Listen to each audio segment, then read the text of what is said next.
आज हम आपके चैप्टर खनिज और शक्ति संसाधन संसाधन को आगे बढ़ाएंगे, जिसमें हमने खनिजों के वितरण तक पढ़ लिया था। और अब आपका नया टॉपिक है कि एशिया में कहाँ पे खनिज पाए जाते हैं और किस किस अवस्था में पाए जाते हैं। चीन और भारत के पास विशाल लौह अयस्क निक्षेप हैं। यह महाद्वीप विश्व का आधे से अधिक टिन उत्पादन करता है। चीन, मलेशिया और इंडोनेशिया विश्व के अग्रणी टिन उत्पादकों में है। विश्व के जितने भी देश हैं उनमें से सबसे अधिक टिन कहाँ पे पाया जाता है? चीन में। सेकंड नंबर पे मलेशिया और थर्ड नंबर पे इंडोनेशिया में पाया जाता है टिन। ये एक धातु है। चीन सीसा, एंटीमनी और टंगस्टन के उत्पादन में भी अग्रणी है। चीन इन देशों में भी सबसे नंबर 1 पर है। किन के उत्पादन में? सीसा, एंटीमनी और टंगस्टन के उत्पादन में भी। एशिया में मैग्नीज, बॉक्साइट, निकिल, जस्ता और तांबा के भी निक्षेप हैं। यहाँ एशिया में इन धातुओं के मैग्नीज, बॉक्साइट, निकेल, जस्ता और तांबा भी थोड़े मात्रा में पाया जाता है। दूसरे महाद्वीप है हमारा यूरोप विश्व में लौह अयस्क का अग्रणी उत्पादक है। यूरोप में पूरे वर्ल्ड में सबसे अधिक लोहा उत्पादन कौन से महाद्वीप पे होता है? यूरोप महाद्वीप पे। यूरोप के कौन कौन से देश है? रूस, यूक्रेन, स्वीडन और फ्रांस लौह अयस्क के विशाल निक्षेप वाले देश हैं।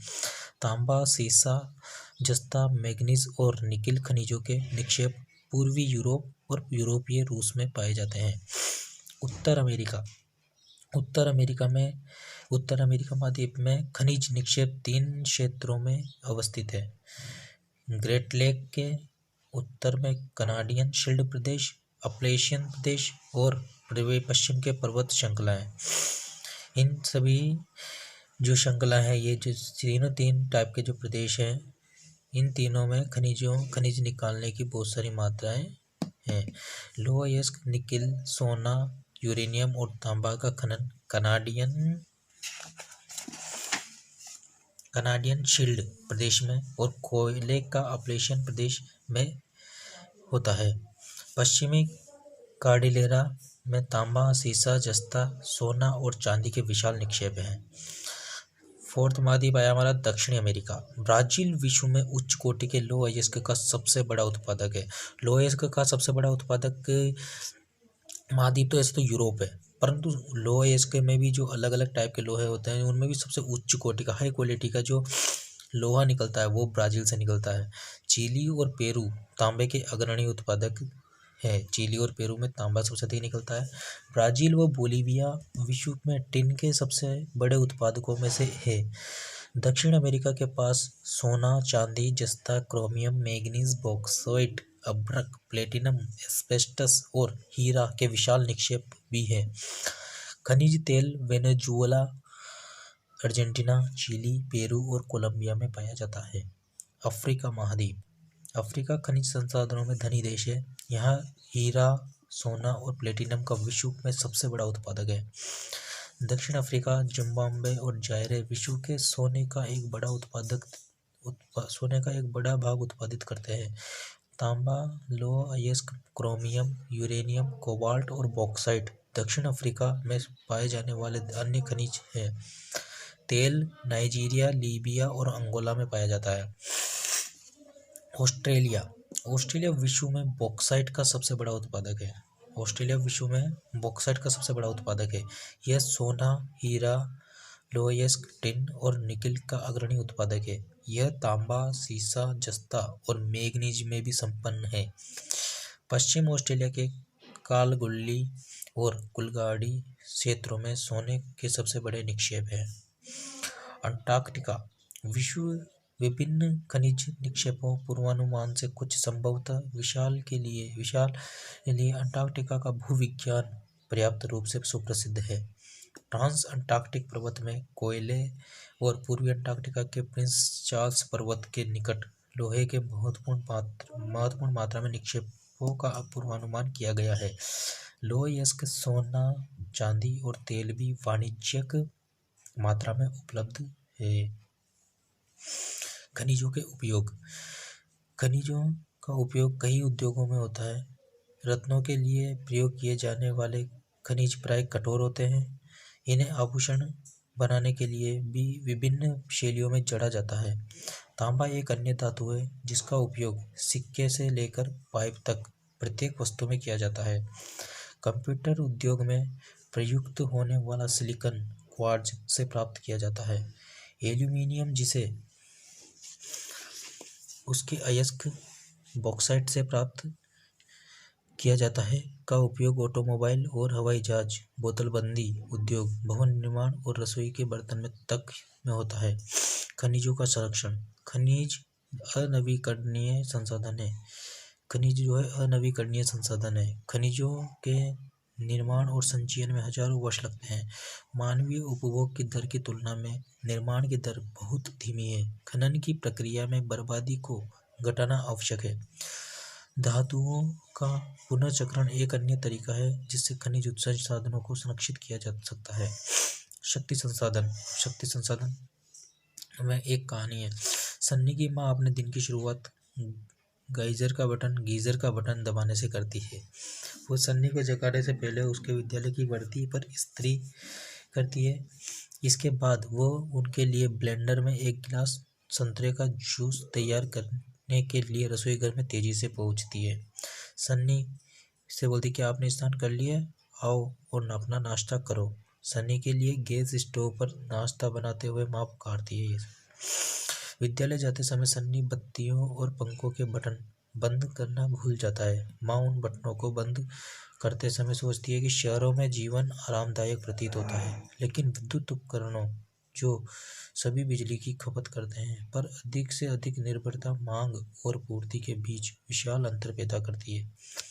विज्ञान एवं प्रौद्योगिकी के लिए नए प्रचारण से जीवन शैलियों में बहुत तेजी से परिवर्तन आ रहे हैं। शक्ति अथवा ऊर्जा हमारे जीवन में बहुत महत्वपूर्ण भूमिका निभाते हैं। हमें उद्योग, कृषि, परिवहन, संचार और प्रतिरक्षा के लिए भी शक्ति की आवश्यकता होती है। ऊर्जा संसाधनों को विस्तृत रूप से परंपरागत और गैर परंपरागत संसाधनों में वर्गीकृत किया जा सकता है। जैसे कि फर्स्ट परंपरागत स्रोत कौन से होते हैं?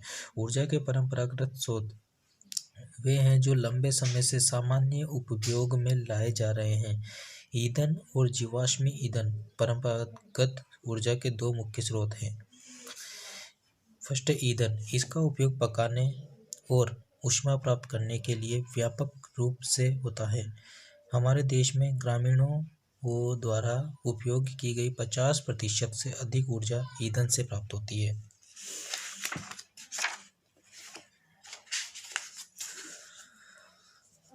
पौधों और जानवरों के अवशेष जो लाखों वर्षों तक धरती के अंदर दबे रहते हैं, ताप और दाब के प्रभाव से जीवाश्मी ईंधनों में परिवर्तित हो गए।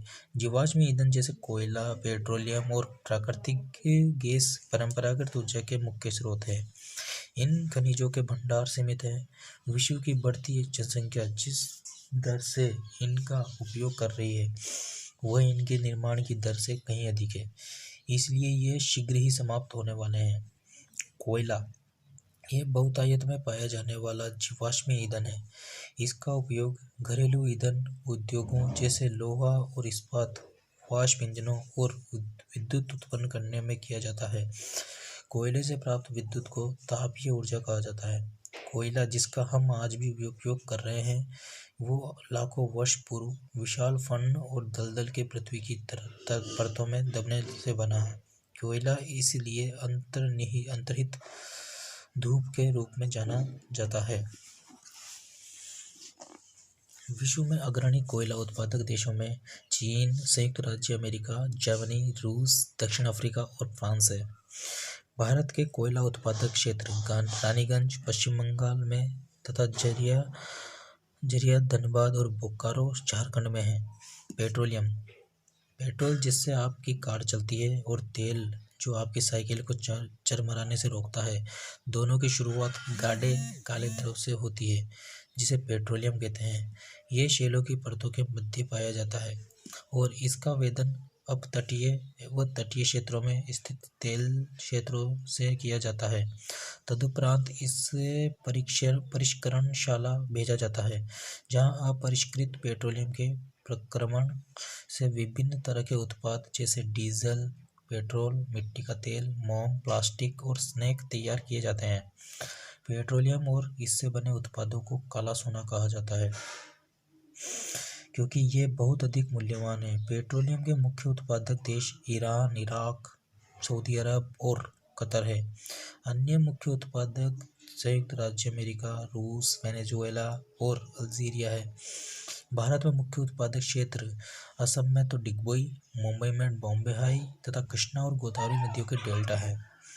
प्राकृतिक गैस पेट्रोलियम निक्षेपों के साथ पाई जाती है और तब निर्मुक्त होती है जब अपरिष्कृत तेल को धरातल पर लाया जाता है। इसका प्रयोग घरेलू और वाणिज्यिक ईंधनों के रूप में किया जा सकता है। रूस, नॉर्वे, यूके और नीदरलैंड प्राकृतिक गैस के प्रमुख उत्पादक हैं। भारत में जैसलमेर, कृष्णा गोदावरी डेल्टा, त्रिपुरा और मुंबई के कुछ अपतटीय क्षेत्रों में प्राकृतिक गैस संसाधन हैं। विश्व के बहुत कम देशों के पास प्राकृतिक गैस के अपने पर्याप्त भंडार हैं। हमारे द्वारा जीवाश्मी ईंधनों के उपभोग की तीव्र वृद्धि ने चिंताजनक दर से इन्हें समाप्ति तक पहुंचा दिया है। इन ईंधनों के जलने से निकलने वाले विषैले प्रदूषक भी चिंता का विषय है। जीवाश्मी ईंधन का अनियंत्रित जलना अनियंत्रित टोंटी के टपकने के समान है जो अंततः सूख जाती है।